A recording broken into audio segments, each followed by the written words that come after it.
There it is. Yeah, yeah, yeah, yeah, yeah, yeah, yeah, yeah, yeah, yeah, yeah, yeah. Yo, you are now tuned in to the livest show in the world. Yeah, turn up your radio.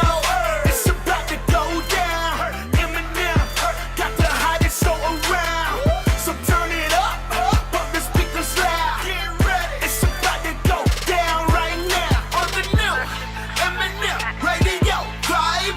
Turning up the youth, turning up for life on the new M&M Radio vibe. Turning up the youth, turning up for Christ. This is M&M Radio, M&M Radio. Turn it up, turn it up. Here we go, here we go. M&M Radio, M&M Radio. Turn it up, turn it up. Here we go, here we go.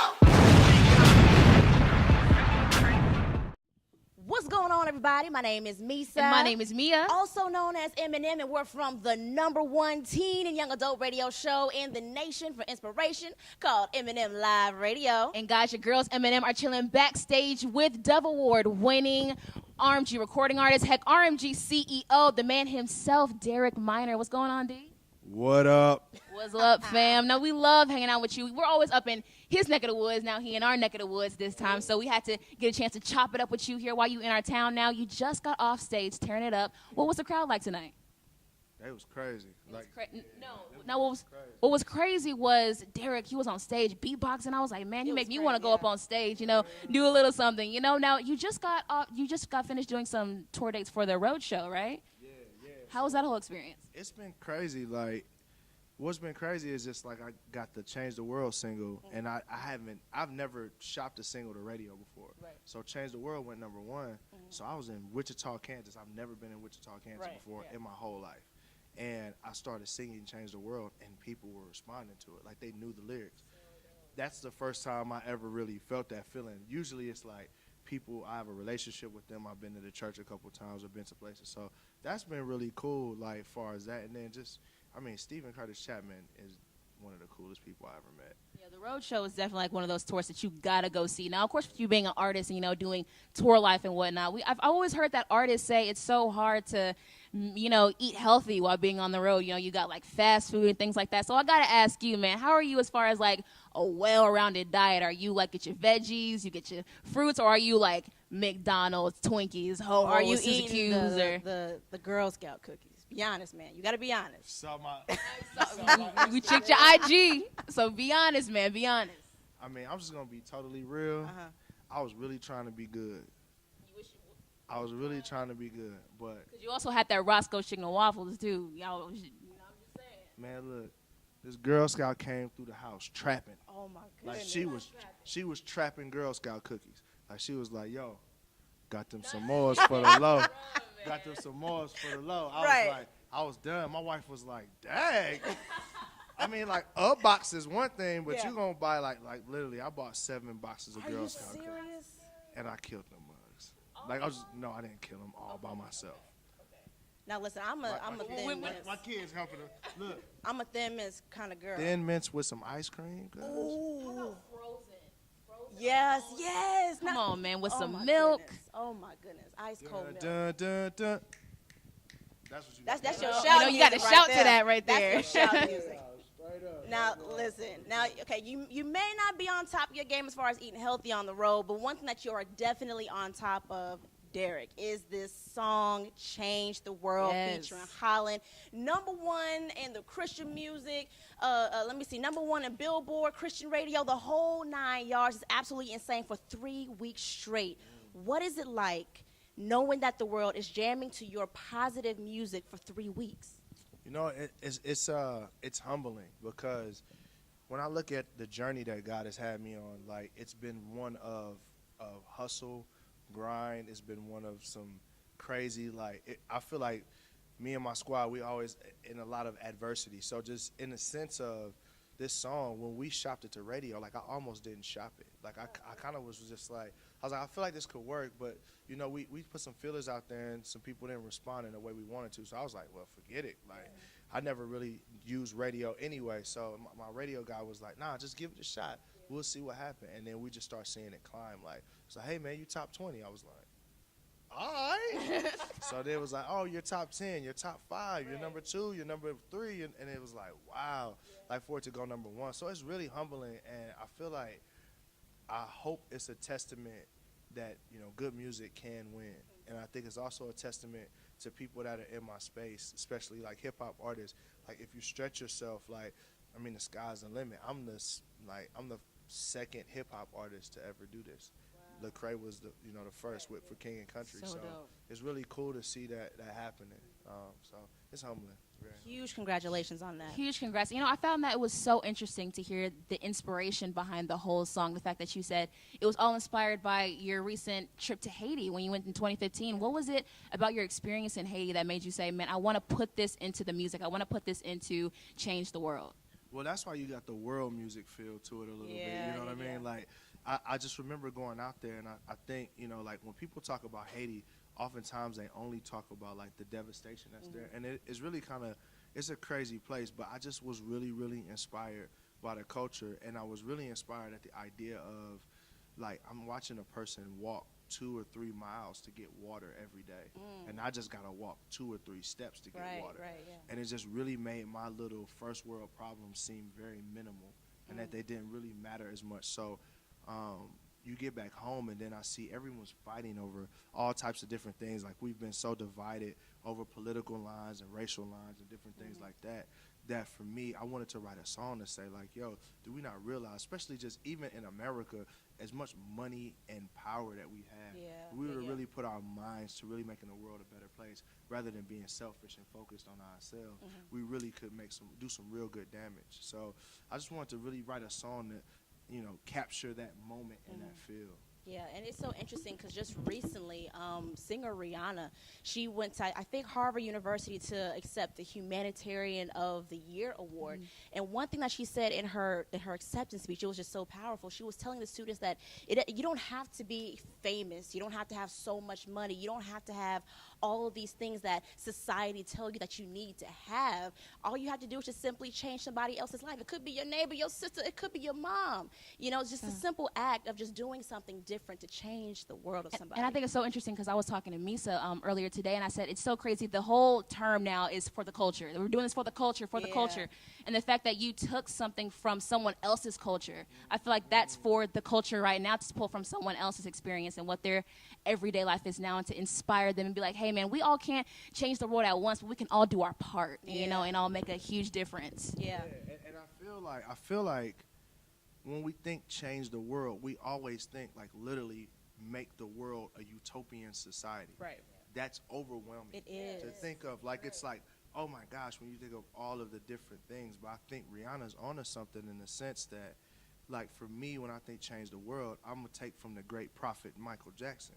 I'm starting with the man in the mirror. There you go. You feel me? I'm starting here first. And then I'm going to look at my community and the areas where I have ready access that I can say, you know what, I may not be able to donate $1 million wherever, but you know what, I may have a friend that might need 100. I may need a friend that might need some help with a car note. I may not necessarily be able to donate to a shelter. I could take, I could take and give free haircuts, like whatever your talent is. Anything. There's so many different things you can do that can help people out. And I think that, even just, we look at even the people that are homeless in our cities. I feel like sometimes we kind of turn our nose up because it's like that. But it's like, man, give somebody $20. Like, $5. Give them $5. Give them $1. Go get them a burger. Like, that's changing the world. Like, one step at a time. Yeah. I like that. And also, I have to ask you about Holland. She's so dope. We had the opportunity of getting to meet her at the Dove Awards last year, but she just murdered her part in the song. Why her? Well, twofold. One, she's probably the best vocalist I've ever worked with. Hands down. No question. Hands down. No question. I've never worked with, I don't know if you realize, like, all her vocals, she cut them in like 45 minutes. Like, she cut everything that usually, because I write most of my hooks and everything, usually I throw harmonies at people, and it's like, it's going to take 2 or 3 times to get it. She's like, yo, run it. Like, all the ad-libs, she just was like, yo, run the song 2 times, and I'm going to do all the ad-libs. And she just knocked them all out, you know what I mean? But strategically, I think it's a powerful picture when you see, especially with the racial tension that's high in our country right now, for you to see a black guy and a white lady singing a song of unity together. I think that that is powerful. And that was the point visually. I want you to look and I want you to say, well, and then also two Christians, like I'm saying, like, because Christianity has taken like a beating these past couple years, but I feel like I want people to say like, no, we're doing the best we can and we're adding to the conversation. So I like that because, I mean, especially in politics, of course, we got a new president, a lot of division going on, and just this song in general, not only can you just hear the words, they're singing the words, changing the world, but you can also see it visually. It's just so much, it just says so much within itself. But I actually want to just transition just a little bit. Just recently on the show, on M&M Live Radio, we had the opportunity of speaking with artist Stephen Malcolm, right? And yeah, so he was talking about his project and how many great things he got going on. Of course, we love his record, but then he also mentioned that you did a lot of behind-the-scenes producing on his project. I gotta ask you, what is it like, you know, going from your rapper's hat to your producer's chair? So I produced Fire on the record, and he would always he'd shoot me stuff, be like, "What you think about this?" And I give my honest opinion. I'm a bit of a tough critic at times, and he responded like, okay, let's do it, And I think the thing for me with the artist producer hat, I never take the producer hat off. It's always on. Like, to be honest, I'm a producer first, more than I am a lyricist or an artist. Like, I think production first. So I always, that's why my music, even though I may bend genres and do all type of different things, it's very cohesive. It's because it's all here first. You know what I mean? So I always keep that on. And then, obviously I produce for my artists, Cannon and Tony Tillman and Daraj. So it's around the clock, that's what I'm constantly doing. So I've kind of put myself in a position as being a young OG, So young OG, you know what I'm saying? For the cast that's coming up to really kind of make myself a resource. Because I remember what it was when I first came into music, and I didn't know what to do. I just was just doing what seemed right or what I thought was right. So it's just really cool to just be able to take somebody like a Stephen Malcolm or like a No Big Deal or these guys that are killing it and be like a sounding board for them. So that's good. And I know that they're so grateful to have somebody like you. Now, since you always wear your producer's hats, of course, you're an artist, lyricist, rapper. There's been so much beef going on in the rap game. Recently, everybody knows about the beef that's been going on between rappers Nicki Minaj and Remy Ma. And I got to ask you, because, of course, you're a hip-hop lover of all things hip-hop. Yeah, you love hip-hop. So what's been going on in your mind as you kind of see, or as you've seen everything unfold? Well, Nicki, it's really almost kind of crazy just watching her and Remy go at it. Because I remember when Nicki first came in the game, she showed so much love to Remy. And a lot of people don't know this too. There's a song with Remy Ma and this artist named Fresher. And I knew Remy was going at Nicki back then. I was like, oh, snap. So I don't really know what it is. It feels really personal though. It does. And I kind of hate the fact that it is personal like that. But that's just part of hip hop, in a sense of it's always been a competitive sport, But Remy went crazy on Nicki, on that Sheether diss is crazy. But the second one was you kind of ethered yourself, no, you should have just left it. You know what I'm saying? Let it just be what it is. Let it ride. But I get it though. Remy trying to prove a point. She I'm an artist. I'm a lyricist. I just saw her husband, Pat Poose, rap the alphabet backwards. I was like, this dude's a genius. Crazy. Remy and Pat are they're lyrical monsters. You know what I mean? So it's just kind of crazy watching it all unfold. But that's part of hip hop. Hip hop has always been. I'm not gonna say it's always been beef, but that's a part of the DNA now. Now, since it's kind of part of hip hop, do you think that she should still, Nicki, that is, she should still respond? Yeah. I don't think she, especially after the second diss that Remy just did, I don't think there's no need for her to.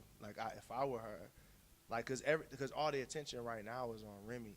So at first, before Remy came out with this next diss, Nicki would have had to respond. But because Remy's diss, the second one was so it was so lackluster, it wasn't as strong as Sheether. I think there's that no need. If I was Nicki, I would just be Do you? Kanye shrug. You have it. Got a Kanye shrug on it. Yeah.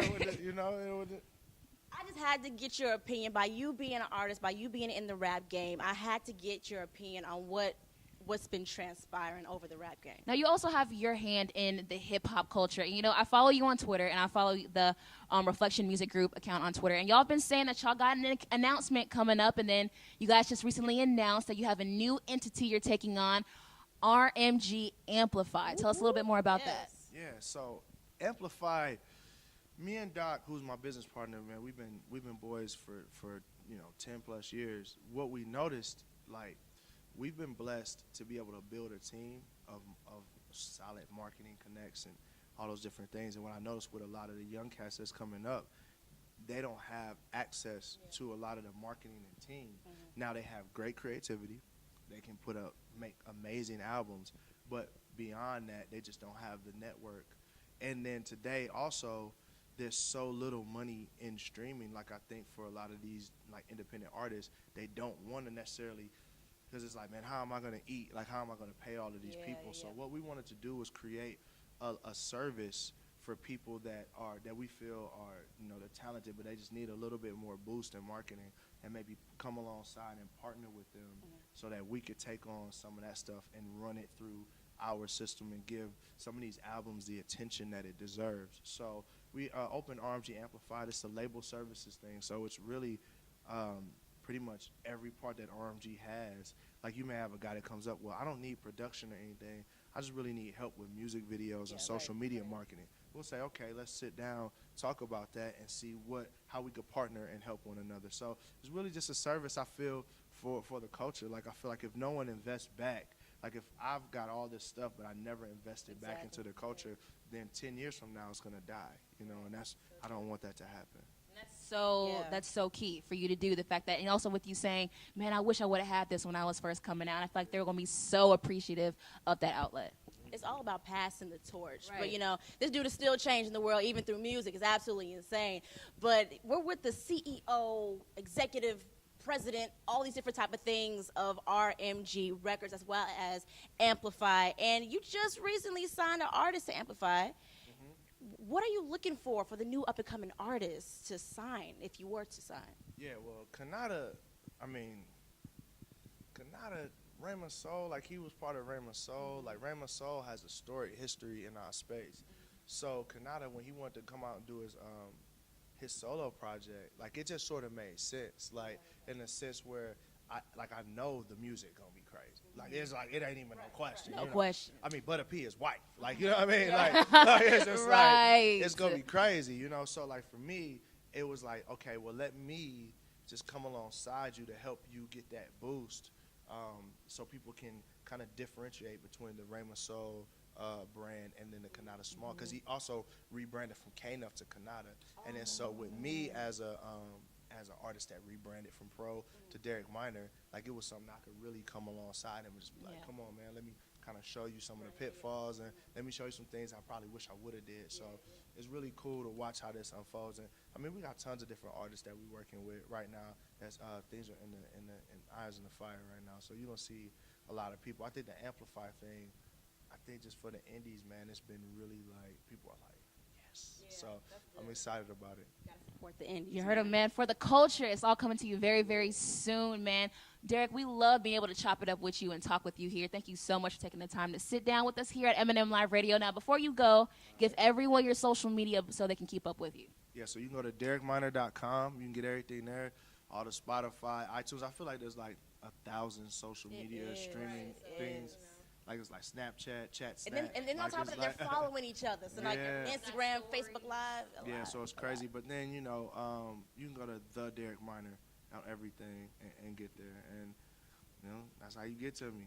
There you go. You get to him. You got to follow him, man. Go ahead and get to him. Be sure to follow him on all social media. But also, you guys, get that single, man, featuring Holland Change the World. Please go ahead and get that. But, of course, we got to get out of here, Mia. So let's leave with a little inspiration. We got to get out of here, guys. Don't forget to be yourself like you mean it. Always remember that the rain and the storm helps things grow. So if you're walking through a storm right now, don't worry, because you're growing from it. God is the only everything you'll ever need. And when you can't turn left or right, turn up, because down is not an option. Like always, my name is Meesa. Meesa. And my name is Mia, and we're from the #1 teen and young adult radio show in the nation for inspiration. You already know it's M&M Live Radio. We'll talk to you soon.